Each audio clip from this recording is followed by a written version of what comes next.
Welcome back to the Football Terrace. Hit the like and the share buttons. A big story is brewing in football. And I'd be a hypocrite not to cover it and not to give my views and opinions. But a big headline today was sent through to me that fans are lost for words as Man United nudes leads to the Premier League facing allegations of corruption. There have been huge cries by rival fans everywhere. Nottingham Forest and Everton fans fuming over being screwed by PSR, but Man United get the cartel treatment. Why did Man United get a much higher COVID grant which enabled them to comply with PSR? Loads of claims, and we'll come back to more of these in a moment, that Manchester United have been given huge preferential treatment in relation to handling their finances compared to other Premier League clubs. Calls of corruption, calls of all manner of allegations that would say something dodgy is going on. Now, before anybody overreacts, listen to the clip. Before anybody overreacts at me, wait for my opinion. But I do think it's right that when Chelsea and when City and other top six clubs have faced allegations of corruption, when rival fans have been fuming, when news has surfaced, we at the Football Terrace have discussed it.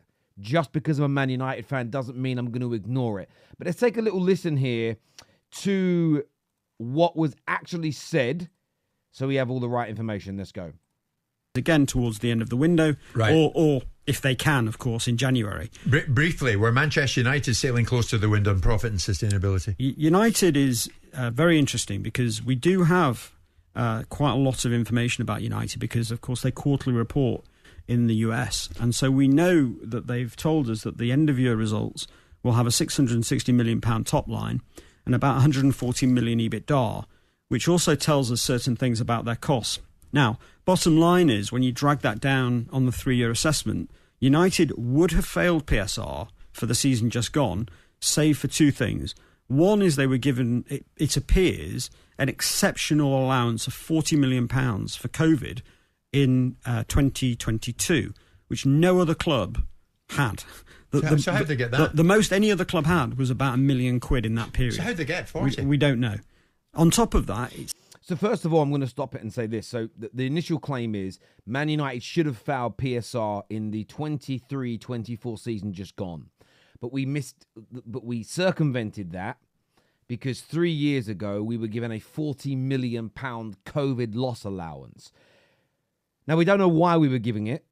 So Stefan, who's talking here, doesn't explain why. He doesn't yet, maybe this comes up in the video, explain why that enabled us to avoid PSR problems this season. So he believes we were given an allowance nobody else was, but doesn't know the reasons as to what, hasn't done the investigation into why as of yet, which I think is a really key component in this. Seems that they've been given allowance for around about £35 million of exceptional cost relating to the share sale to Ratcliffe, which, I mean, to be honest, the Glazers should have paid that themselves anyway, given that they were the main beneficiary. Yeah, look, I agree with that element there. So £35 million was spent on legal fees by the Glazers to bring in Sir Jim Ratcliffe. Now, Manchester United, ahead of time, filed for permission for those losses to not count towards PSR. And the Premier League agreed. Whether you like that or not, that's another debate to be had. But United did that ahead of time. I do agree that the Glazers should have paid that themselves. It's an absolute disgrace that was taken out of Manchester United. That's £35 million that could have gone towards players this summer, but the Glazers spent it to get their reward from Ineos. This just shows even rivals what we're up against when it comes to the Glazers. Scum. But we know from the numbers that was 35 million.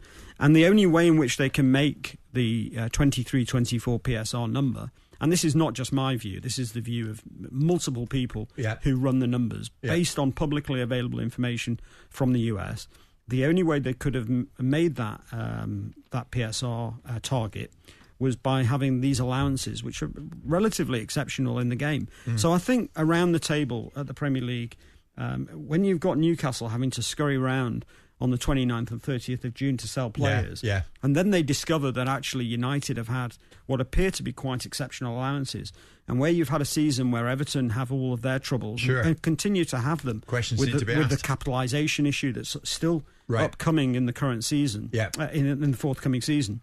And Nottingham Forest, of course, who weren't allowed to count promotion bonuses. All these things that weren't allowed, and yet United have been given allowances for COVID and for probably for exceptional costs on the share sale. There will be questions asked around the table. And I agree, there should be questions asked. There absolutely should be questions asked. And as a Man United fan, I don't like hearing this. But I've said all along that if Man United were ever caught up in anything that had corruption claims, I'd keep the same energy, and I do. I don't trust the Glazers as far as I can throw them. So you have to remember that none of this is Ineos per se. Ineos didn't ask for the permission up front for those costs to come out of the club. That was a Glazer-led initiative. Anything that happened to those 40 million allowances 3 years ago, nothing to do with Ineos. They're trying to fix our football club because the way we have been run for years has been absolutely disgusting. One of my theories around why Man United have been given some of these allowances with the legal costs is the Premier League have now made it illegal within the rules of the game for a Glazer-style takeover to ever happen again. They've recognised that what they enabled the Glazers to do to Manchester United was absolutely disgraceful. It's now against the rules of the game. So maybe that played a part in it.